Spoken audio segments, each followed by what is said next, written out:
I was already just excited to be your friend. Being more than that, I want to. I'm just. Kris, did you ever like anybody? Hey, don't be embarrassed, it's cool. Can't even imagine what your type is, though.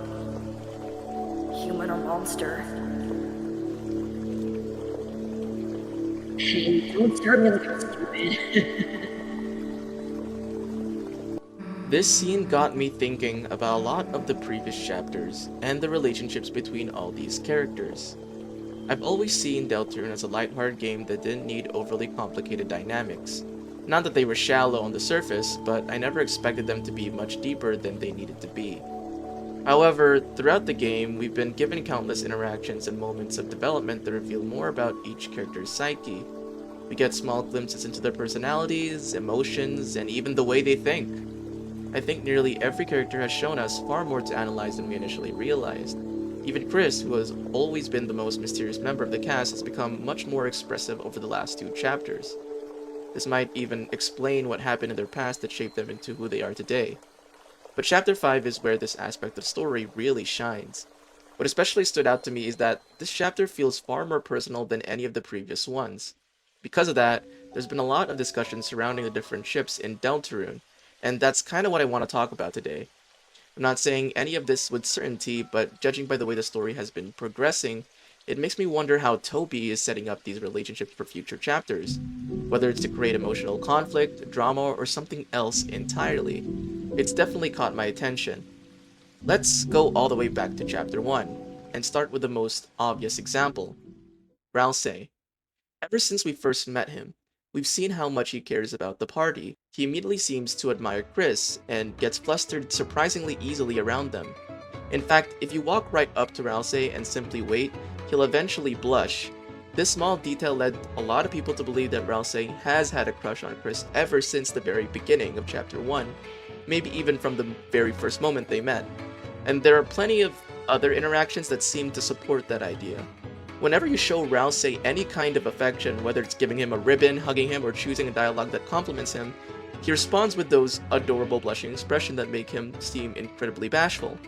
I used to believe that this was clear evidence that Ralsei had romantic feelings for Kris, but as I've gone older and more chapters have been released, I've started wondering if this might simply be part of Ralsei's personality instead. After all, there are other plenty interactions with Susie that make him blush just as much. For someone who's supposedly in love, he never comes across as desperate to be around Kris at all times. If anything, his attachment feels less romantic and more dependent. Especially in the more recent chapters, it feels as though Ralsei has become increasingly reliant on Kris, or perhaps more accurately, on the soul controlling them. That brings me to another theory I've been thinking about. I think there's a good chance that the theory about Ralsei's private conversations is actually true. Whenever our perspective shifts over to Susie, the soul leaves Kris, giving Ralsei a rare opportunity to speak with them without the player's influence. Chapter 4 seems to reinforce this idea, with Ralsei almost appearing to take advantage of those moments whenever they happen. The important point is that these scenes make me question whether Ralsei's attachment is really romantic at all. Instead, it may stem from a much deeper dependence on the soul itself, our guidance, our choices, and whatever role we're destined to play. That might sound like I'm reading too far into it, but when you look at the conversation between Flowery and Ralsei about the creator of the Dark Fountain, it becomes more harder to ignore. Flowery asks directly about it, and rather than giving us a clear answer, Ralsei immediately brushes the question aside before the scene moves on. I don't think he's lying out of malice, not in the same way Kris seems to hide things from us, but I do think he's deliberately withholding information. As each chapter goes on, that becomes much harder to dismiss. Basically, what I'm trying to say is, I don't think it's impossible that Ralsei has romantic feelings for Kris. The game has certainly given us moments that can be interpreted that way, but as more chapters have been released, I've become less convinced that it's true. It seems to be more of an admiration more than anything. That brings me to the other side of this relationship. How does Kris actually feel about him? If we're looking for gameplay evidence, one of the most interesting examples is the tea mechanic introduced back in chapter 2. Different teas restore different amounts of HP depending on who's drinking them, and the pattern across nearly every character suggests that the amount healed reflects how much they like or feel comfortable around the person the tea represents. By that logic, Kris's reaction to Ralsei's tea is surprisingly modest. Compared to how other characters react to the teas of people they're especially fond of, Kris's response suggests that Ralsei isn't someone they feel particularly close to. At the very least, it doesn't paint the picture of someone with obvious romantic feelings. If anything, I've always leaned more toward the idea that Kris sees Ralsei as something closer to a younger brother, or perhaps someone who reminds them of Asriel. The comparison has existed ever since Chapter 1, especially since they draw parallels to Kris's older brother, and it's easy to imagine why Kris might associate the two. Although, Chapter 4 makes the interpretation a little less certain. With Susie pointing out how similar Ralsei looks to Asriel, Kris is given the chance to insist that they're actually different. Toby goes out of his way to emphasize that distinction instead of treating them as interchangeable. Maybe that's just Kris being defensive, maybe they don't like reducing Ralsei to a replacement for Asriel, I don't know. What I do want to argue and debunk clearly though is that of the idea of Kris hating Ralsei secretly. That used to be a very popular theory back then, when people used to think that he resented Ralsei because he reminded of the person they wish they could become. But I don't really think that's really true. There's no sense of jealousy I'm seeing here. Kris has repeatedly shown that despite their morally gray actions and secretive nature, they genuinely care about the people around them, including their own party member. Whatever Kris truly feels about Ralsei, I don't think that the scene is the action of someone who hates him. If anything, it shows that beneath all the mystery surrounding Kris, there is still a genuine care between the two of them, even if we still don't fully understand what the relationship actually is. There's also another detail I think people often overlook, and almost every meaningful interaction between the two always relies on our input as a player. That makes those moments much more harder to use as evidence for how Kris genuinely feels. Sure, we can choose to hug Ralsei and compliment or pick dialogue that could interpret them as romantic partners, but those are our decisions, not necessarily Kris's. What's interesting though is that regardless of which option we choose, Kris themselves rarely seem to express strong feelings either way. And that's kind of important. You'll come to notice that Kris isn't completely reactionless, you know? There are plenty of moments throughout the game that visibly react to certain decisions, showing discomfort or even hesitation. But when it comes to Ralsei, there aren't many moments where Kris's own feelings noticeably shine through. In fact, one moment that really stands out to me is that at the end of Chapter 2, when given the choice of who they'd want to go with, selecting Ralsei makes their reaction come across as confused. And by the way, this also goes the same whenever you try to choose Noelle. To me, that's subtle, but very interesting. At least for now, it seems far more likely that Ralsei's attachment to Kris is stronger. Honestly, this would make a lot of sense, because if you remember closely, Ralsei is a Darkner. From the very beginning, Ralsei looked up to Kris and Susie almost like gods, always wanting to make them happy and fulfill their purpose of what he believes. Ralsei has always had a strong reason to appease them, which is honestly funny because Ralsei doesn't really feel the same way towards Susie.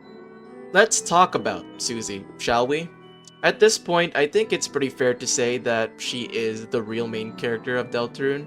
Just from the way the story presents her, she's the one constantly making decisions, growing as a person and influencing everyone around her more than anyone else. She's been the driving force behind the party's development. And because of that, she's honestly made a bigger impact on Ralsei than we have ever before. But it's not just Ralsei. If we can go back to the seed from the beginning of the video, this is one of the few moments where Kris acts on their own and shows a genuine emotional reaction. This moment is incredibly important because it isn't the only time we see express themselves around Susie.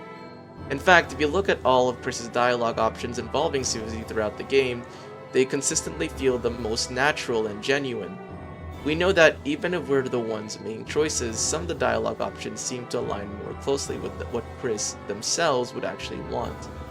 And strangely enough, those moments almost always involve Susie.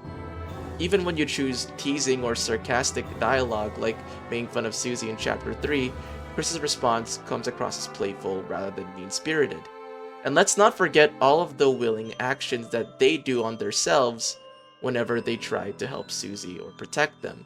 Chapter 4 only reinforces this further, showing us the most mischievous side of Kris, and also the diner scene where they spent time with Asriel with the window, and all the other stuff that they did together during the Chapter 5 festival. Right away, it's pretty clear that Kris genuinely enjoys being around Susie, arguably more than anyone else in the party. And that's what's so interesting. Kris's affection for Susie is something that the game keeps returning to over and over again. While it's a lot less obvious with Ralsei, they both actually quite have a few interactions together throughout the game. In fact, outside of Kris, they're the two only party members who spend the most time talking to each other. Considering what I mentioned earlier about Susie, it makes sense. She's usually the one helping Ralsei through his fears and encouraging him and bringing him out of his shell. Ralsei also reacts very similarly whenever Susie is kind to them. The relationship may have been rocky in Chapter 1, but as Chapter 2 and beyond goes further, it's really where the time they start spending more time together and growing into an actual team. I think part of that is simply because Susie is such a naturally expressive person. She's loud, chaotic, and constantly pushes Ralsei outside of their comfort zone, which makes their interactions feel dynamic. Sometimes it even feels like Ralsei is more relaxed around her than he is around us. I don't want to read too deeply into that though, because I still think everyone in the party genuinely values one another. Still, I found it interesting that Ralsei becomes talkative when preparing for Susie when Kris isn't there during the festival Ferris wheel scene. That could be because of their awareness of the soul, but I don't know. Of course, this wouldn't be a discussion about the relationship in Deltarune without bringing up Suzel. I've left them out until now, but I think you can already guess from how Noelle feels about Susie. Ever since the first chapter, it's been obvious that Noelle has had a huge crush on her. Between her awkward behavior to her own blog post, it's clear that this goes far beyond simple admiration. Chapter 5 expands the relationship even further, giving us some of the strongest evidence yet that Susie and Noelle are being set up as the game's romantic pairing. More importantly, it finally feels like Susie has started developing feelings of her own, making their relationship feel much more mutual than it did before. In a way, it's almost exactly what the prophecy has hinted at the very beginning. That being said, I think it's worth mentioning that Noelle's admiration for Susie has always reminded me of the way she looked up to Des. Both relationships have the same sense of awe and admiration, and also because of their similar personalities. Honestly, because the ship has aged so well, I don't think it's worth spending much more time on it. There are much more interesting questions to ask regarding the other characters' dynamics, such as Kris's behavior towards Susie. Now, I've already said before that it's mostly because Kris has more fascination with them, but I do start to believe more and more that I think Kris might have feelings for her. And judging by the discussion online, I'm definitely not the only one who sees it that way. There are even theories that Kris has been opening dark fountains because they want an excuse to keep spending time with Susie. Because if Toby really is setting up Susie and Noelle as the endgame couple, while also showing Kris becoming closer to Susie, that creates a surprisingly compelling emotional conflict. Every time Susie and Noelle spend time together, Kris is basically like the third wheel. Honestly, Birdley isn't much different from them.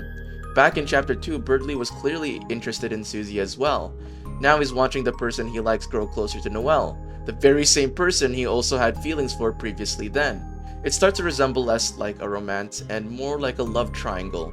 Or maybe even a love square if you include Ralsei's feeling into the mix. That would also tie nicely into Gerson's comments about jealousy in the garden. As silly as it sounds, Susie has somehow become the center of almost everyone's emotions. She has like a literal harem on her back, and I don't think that's an accident. Other than Susie, there is one final relationship that's very important, especially regarding the weird root, and that's Kris and Noelle. Despite how close Susie and Noelle have become, Kris never seems to get in the way of it. Even if it hurts them, they never really try to pull Susie away to interfere with their relationship. That makes me think Kris' priorities aren't their own feelings. They're more concerned with the fact that they want their friends to be happy. And I don't think it's just from Susie either, but from Noelle, especially considering that we know that they have history together. Before Chapter 5, I was pretty skeptical about the idea. I wasn't sure if I was reading too much into the subtext, but looking back at it now, it honestly feels like the weird root was written to be a dark romance in mind. And with everything we've learned since then, I think there's a strong argument to kind of see those romantic undertones. Kris and Noelle have known each other since childhood. They were almost always together alongside with Asriel and Des. And because of that, they were naturally paired together. But I don't think either of them ever chose that themselves. They simply grew up together. That's what makes their relationship so difficult to pin down. It's obvious they care deeply about one another. Kris genuinely enjoyed spending time with Noelle as kids, and Noelle still treasures many of those memories. There's also an interesting parallel here. Asriel and Des are heavily implied to have had feelings for each other, so it isn't hard to wonder if Kris and Noelle were meant to mirror that relationship in a way. Part of me thinks that was never supposed to become an actual romance, but another part of me can't ignore how often the game quietly hints at that possibility. Personally, I do like the idea that Kris may have had feelings for Noelle when they were younger, but slowly grew out of them as they got older. Or perhaps after Des disappeared and everything changed. Whether those feelings were ever returned to Noelle, though, I'm much less convinced. If there was something between them, it may have always been one-sided. So, what do you think? Do you think there's even more to unpack when it comes to these characters and their relationships? Or do you think I've missed anything? Or do you have a completely different interpretation of their feelings for one another? Comment down below. I genuinely would love to hear your perspective and see what details and interpretations stood out to you the most. Special thanks to Basilbug in the beginning of the video for voicing Susie. With that being said, thank you guys so much for watching, and remember to reach for the stars.